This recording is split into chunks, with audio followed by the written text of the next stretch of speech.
Hi, this is Jennifer, and I am here doing a few short videos, just kind of chattering away about different types of things that come on with narcissistic abuse. And I was just thinking about this, and I thought that I would get on and do one more video before I finish for the night. I wanted to talk about the false mask. People are curious about when we say the false mask, the false identity, the narcissistic personality, that type of thing. What is the false mask? And the false mask is the narcissist they appear, depending on the type of narcissist, but most people think of overt narcissist. And they appear very confident people. They can be very successful, and they can be very charming people. However, they are very insecure deep down. And so tonight I'm doing videos on the different types of supply that the narcissist needs to feel this, sense of control and power all the time. And that's what holds the mask up. And they need different people in their life to basically manage, to ensure that their mask does not slip. And sometimes they have different friends in different states and different cities and different parts of town that never even come together, or they date one person and they've got another person, or they're married to somebody in one state and another state and nobody even knows about it. There's so many things that can happen with a narcissist that it's part of the mask, and they need to feel special. They feel that is so important to them, and they need people to look at them that way, and they actually feel that way. So they take this role on, whatever it is, and they believe it. They need to, and they don't want to sit too long by themselves to think about all the manipulative things that they've done and the abuse that's happened to them in their past and the vulnerabilities that they have. So they need narcissistic supply constantly to keep them busy and keep this facade up, even for themselves. So what is the mask? Well, it could be all kinds of things. It could be that it's somebody who looks, let's just say he needs to look like he is the perfect husband and the perfect neighbor.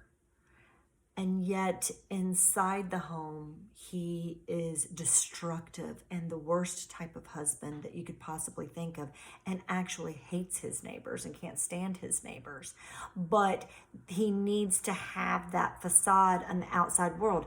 It could be that it helps with their career, to have a family and to have a wife that is works in the community and does a lot of things in the community and makes them look good.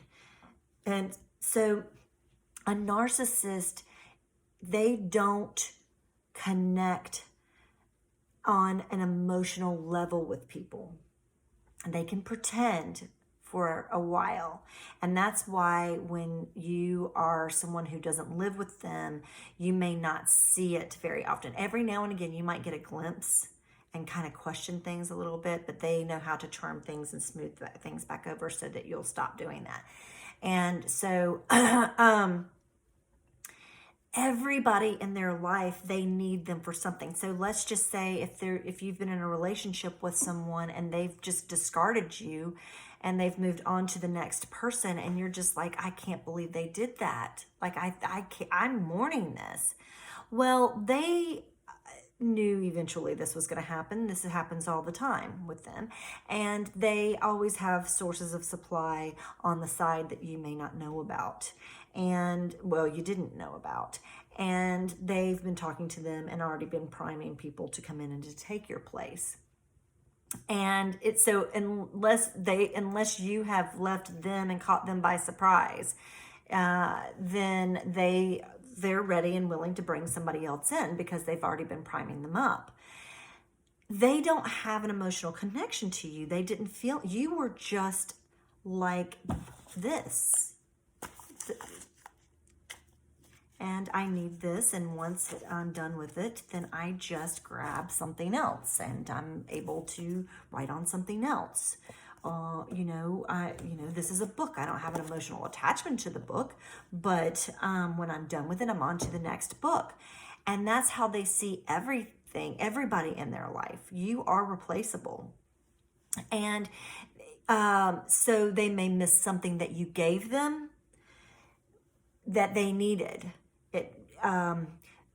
You may hear something like, I just miss having a warm body next to me. I miss sleeping with somebody at night.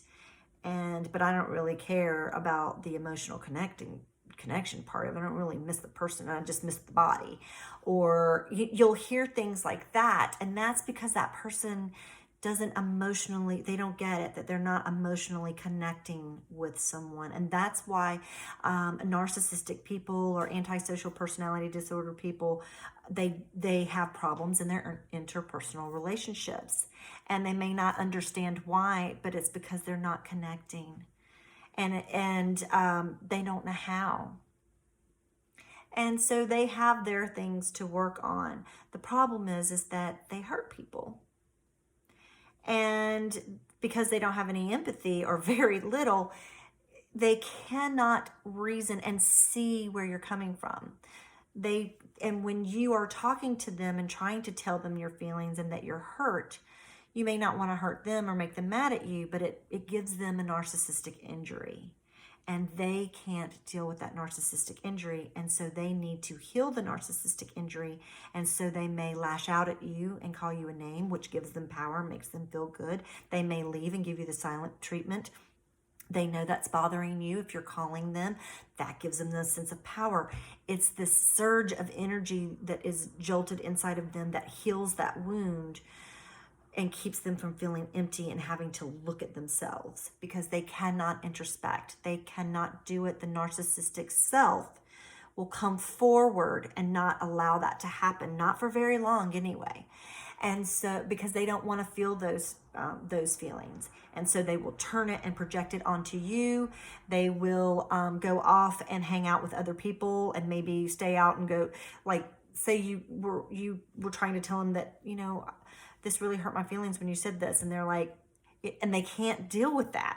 They can't say, oh my gosh, and reflect on it and be like, I can understand that's how you felt. That's not what I meant. And I'm sorry, I didn't mean it that way. And what could I do next time to make it better? They're going to take it as an injury, go off on you, and then they need to leave and heal that injury, maybe by going and partying with friends, whatever. They're going somewhere else or they'll be in the house and then they terrorize you and then you'll be the one saying, I'm sorry. And this helps keep the mask on. It helps. You've seen the mask slip. You've seen that slip. And so now you're being devalued because you've seen that, and they're mad that you have seen that nasty side of them. But they need to feel godlike. And they want you to feel small. And they will do whatever they need to do to make that happen. They will convince themselves of things. They will steal people's ideas. They will lie about positions that they've held in life.